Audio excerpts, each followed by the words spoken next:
इसे आप प्यार कहेंगे या पागलपन, वो तो स्टोरी सुनने के बाद एंड में आप खुद ही डिसाइड कीजिएगा। ये स्टोरी है अजय और पूजा की, जो कि अजय की मम्मी और पूजा की सास ने हमारे पास सेंड की है। ये एक रियल इंसिडेंस है जिसे सुनने के बाद आप भी अपने कानों पर हाथ रख के ये सोचेंगे, क्या सचमुच ऐसा भी पॉसिबल हो सकता है। तो स्टार्ट करते हैं आज की ये स्केरी स्टोरी।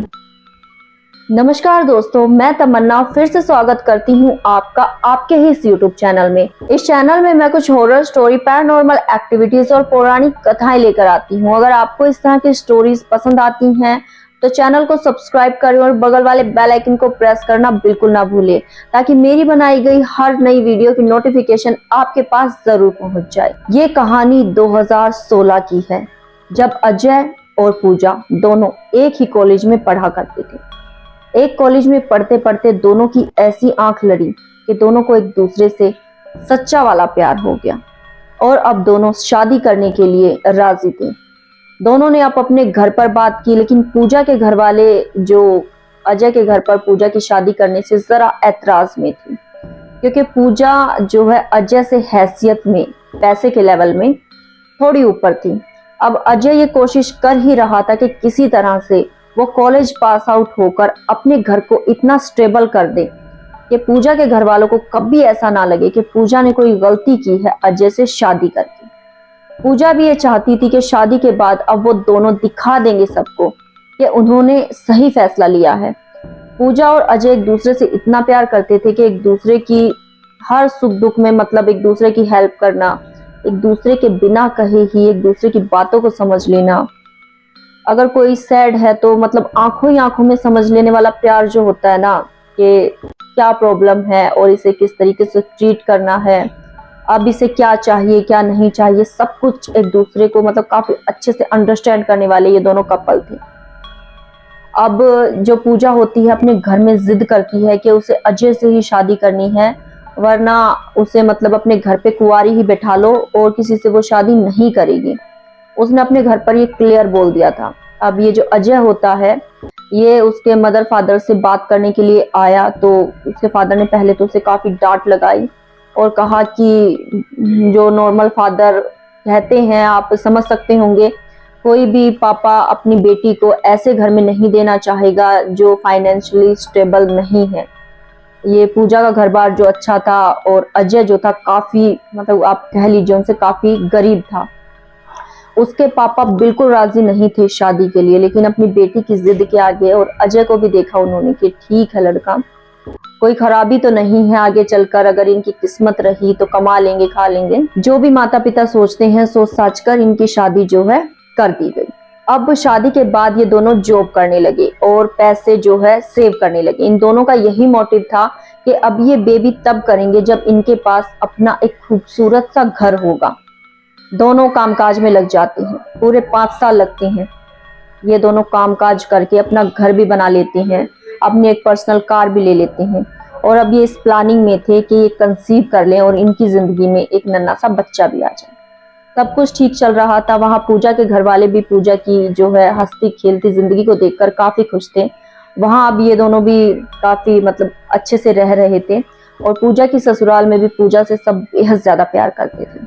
और ये जो अजय था ना, अपने पूजा के घर पे भी मतलब पूजा के माता पिता को और अपने माता पिता को भी, पूजा को भी इस हद तक संभालने वाला बंदा था कि जो इनकी मम्मी ने बताया ना, मतलब इस स्टोरी में उनके बारे में कि उनका बेटा कितना अच्छा था, लाइक श्रवण कुमार, उनका बेटा इतना अच्छा था और उनकी बहू का भी काफी ख्याल रखता था, अपने माता पिता का भी, मतलब सबकी जरूरतों का ध्यान रखने वाला बंदा आप कह लीजिए। सब कुछ स्टेबल हो जाता है। अब पूजा और अजय जो होते हैं चाहते हैं कि उनके घर में एक नन्हा सा बच्चा है, जिसके लिए वो प्लानिंग भी करते हैं। पूजा कंसीव कर लेती है और पूजा ये जो खुशी होती है ये अपने पति अजय से शेयर करती है। दोनों फूले नहीं समा। पूजा जब प्रेग्नेंट होती है तो घर पर उसकी गोद भराई के लिए रस्म रखी जाती है और रिश्तेदार, उनके आस पड़ोस के लोग जितने होते हैं, उनके रिलेटिव्स, उनके फ्रेंड्स, सब ये देखकर बड़े ही खुश होते हैं कि ये लोग अच्छे से रह रहे हैं, फाइनली ये लोग स्टेबल हो गए और अब जो है गोद भराई भी हो रही है। सब कुछ मतलब बड़ी ही हंसी खुशी चल रहा था। अब मोमेंट वो आता है कि एकदम से सब कुछ तहस नहस हो जाता है। अब ये पार्टी खत्म हो जाती है और सुबह के समय जो ये अजय होता है अपने ऑफिस के लिए निकलता है। पूजा ने जो है रेस्ट करने की अब सोच ली थी, क्योंकि डॉक्टर ने उसे रेस्ट करने के लिए कहा था। पूजा को अब अजय भी नहीं चाहता था कि वो काम करे। अब ये लोग स्टेबल हो चुके थे तो पूजा रेस्ट कर रही थी और अजय काम पे जा करता था। पूजा ने सुबह उसका लंच पैक किया, उसे अच्छे से काम के लिए तैयार करके ड्यूटी के लिए रवाना कर दिया और वो लगभग 10 बजे के करीब काम के लिए निकल गया।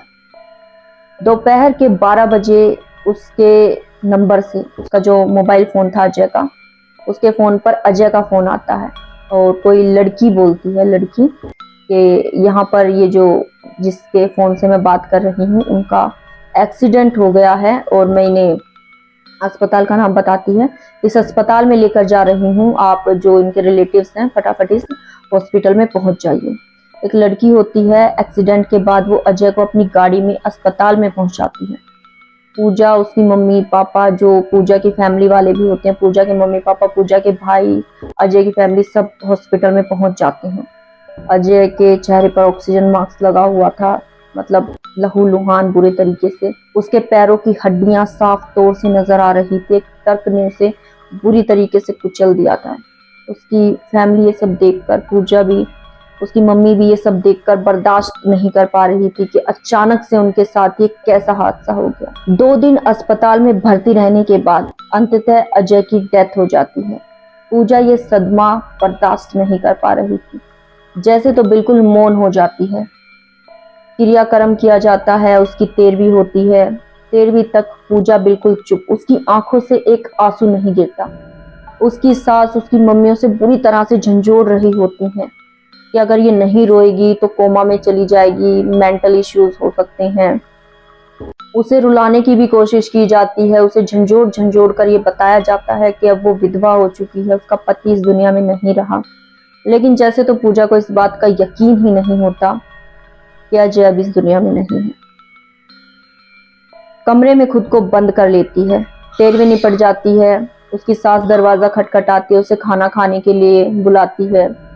थोड़ा बहुत खाना खाती है। लगभग 20-25 दिन, महीना बीत जाता है। पूजा इसी तरह से गुमसुम पड़ी रहती है, कभी खाना खाती है कभी नहीं खाती। घर वाले भी इस बात को समझ रहे होते हैं, अंडरस्टैंड करते हैं कि इसकी लाइफ में इतने बुरे दौर से ये गुजर रही है तो ये सब होना नॉर्मल है।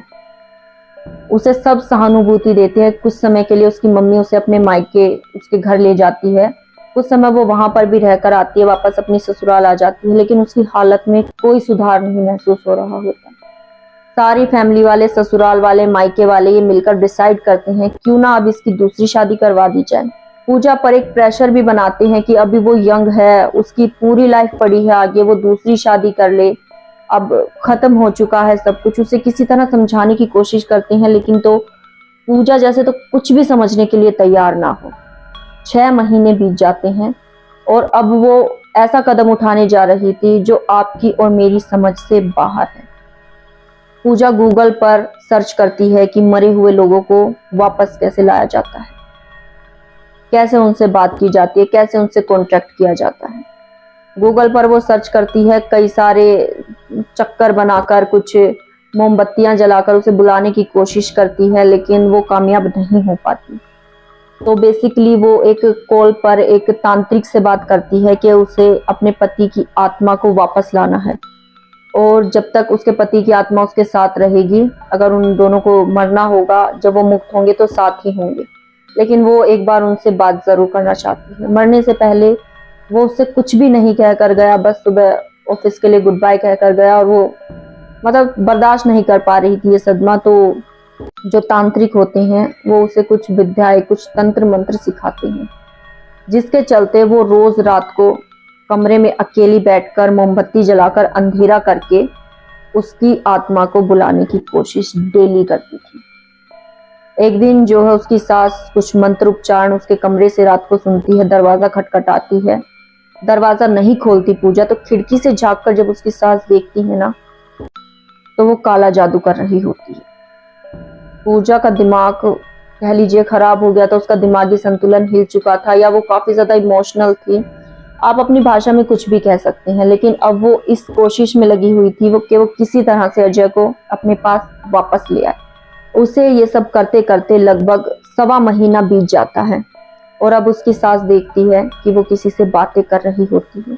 काफी खुश रहने लग जाती है, खाना भी पेट भर कर खाती है, सजने संवरने लग जाती है और एक दिन तो उसने हद ही कर दी, अपनी मांग में सिंदूर भर लेती है। उसकी सास ये सब देखकर हैरान हो जाती है और घर वाले सब समझते हैं कि ये अपना मानसिक संतुलन पूरी तरह से खो चुकी है। लेकिन हद तो तब हो जाती है जब उसकी सास उसे किसी से बात करते हुए देखती है, महसूस करती है। और मैं बताऊं आपको, आप रिलेट कर पाएंगे। बेड पर जो गद्दा होता है ना, उसके एक तरफ पूजा बैठी है और वो अपने सामने देखकर किसी से बात कर रही है। नॉर्मल जब वो बात करती थी तो सब यही सोचते थे कि इसका दिमागी संतुलन ठीक नहीं है, ये सदमे से निकल नहीं पा रही। लेकिन उस दिन उसकी माँ ने देखा कि जब बेड का गद्दा थोड़ा नीचे धंसा हुआ है, जब कोई बैठ जाता है तो किसी बंदे की वजन से जो बेड का गद्दा थोड़ा नीचे धंस जाता है ना, लेकिन कोई नजर नहीं आ रहा। अजय की माँ की आंखें ये सब देखकर फटी की फटी रह जाती हैं और वो समझ चुकी थी कि उसका बेटा वापस आ गया है। दौड़ी दौड़ी कमरे में जाती है और पूजा से कहती है कि बहू, ये कमरे में तुम्हारे बेड पर गद्दा कैसे धंसा हुआ है? तुम्हारे सामने सचमुच कोई बैठा है क्या? यहाँ अजय है? तो पूजा कहती है कि मैं तो आपको इतने दिन से कह ही रही थी ना कि मैंने उन्हें बुला लिया है, इसीलिए मैं सच्ची संवरती हूँ, मैं पूरी तरह से ठीक हूँ, मेरा कोई मानसिक संतुलन खराब नहीं है और वो यहाँ है। अब जो उसकी माँ होती है वो कहती है कि मेरी भी बात कराओ उससे, मैं भी देखना चाहती हूँ, मैं भी महसूस करना चाहती हूँ। तो पूजा जो कहती है अजय को कि अपनी मम्मी से बात करो, तो अजय कहता है कि जिसने इन विद्याओं को सीखा है, जो सिद्ध कर चुका है, मैं केवल उसी को दिख सकता हूँ, लेकिन हाँ, मैं इन्हें महसूस जरूर हो सकता हूँ। तो पूजा कहती है कि अच्छा ठीक है, मैं कुछ करती हूँ। वो बेड से एक पिल्लो उठाती है और हवा में उछाल देती है और वो हवा में रुक जाता है बीच में। जैसे तो अजय ने उसे अपने हाथों से पकड़ लिया। उसकी माँ ये देखकर हैरान हो जाती है, उसके पैरों नीचे से जमीन खिसक जाती है, सोचती है कि ये पॉसिबल कैसे है और समझ जाती है कि वो उससे बात तो नहीं कर सकता, लेकिन है, उसके घर में है। किसी को नुकसान नहीं पहुंचाता अजय, उसकी पत्नी पूजा के साथ उसके कमरे में रहता है, क्योंकि उसकी पत्नी ने ही ये विद्या सिद्ध कर रखी है, तो उसी को वो नजर आता है। और अब पूजा का ये कहना है कि जब ये अपनी योनि से मुक्त हो जाएगा, उसके बाद वो भी, जब भगवान उसे ऊपर बुलाएगा, जब नॉर्मली उसकी डेथ होगी, तब वो इस दुनिया से चली जाएगी। ना तो वो दूसरी शादी करेगी और इस घर में ही, इस कमरे में ही बंद होकर अजय के साथ रहेगी। उसकी माँ ये देखकर हैरान हो गई थी कि सचमुच एक पत्नी ने अपने मरे हुए पति को वापस बुला लिया है अपने लिए। ये स्टोरी सुनकर सचमुच यकीन तो नहीं होता। अब उनकी मम्मी ने खुद ये कहा है, भेजी है ये स्टोरी। इन आंटी जी का जो नाम है, शकुंतला देवी इनका नाम है। इन्होंने जब ये स्टोरी सुनाई तो सचमुच मुझे भी यकीन नहीं हुआ था। मैंने सोचा आपके साथ भी से जो है शेयर करूं। क्या आपको लगता है कि ऐसा सचमुच पॉसिबल है? कमेंट करके जरूर बताइएगा। साथ ही अगर आपके पास भी है कोई ऐसी स्केरी स्टोरी या कोई दिल छू जाने वाला ऐसा हादसा जो आपके साथ, आपके किसी फैमिली मेंबर, आपके किसी फ्रेंड के साथ घटित हुआ हो, तो आप भी भेज सकते हैं मेरे पास। मैं एक व्हाट्सएप नंबर अभी स्क्रीन पर मेंशन कर देती हूँ। आपको कैसी लगी ये स्टोरी कमेंट करके जरूर बताइएगा। और अगर मैं ये स्टोरी सुनाने में, बताने में कोई गलती करती हूँ तो आप वो भी मुझे बता सकती हैं। आपके लिए मैं अपनी गलती को सुधारने की पूरी कोशिश करूंगी। तो मुझे मोटिवेट किया करो यार, कमेंट किया करो। कमेंट आने से मुझे काफी ज्यादा मोटिवेशन मिलता है और मुझे पता भी चलता है कि मैं क्या गलती कर रही हूँ, कहाँ सही जा रही हूँ। तो फटाफट से कमेंट करो। आपके पास भी है कोई ऐसा एक्सपीरियंस तो मुझ तक शेयर जरूर करें।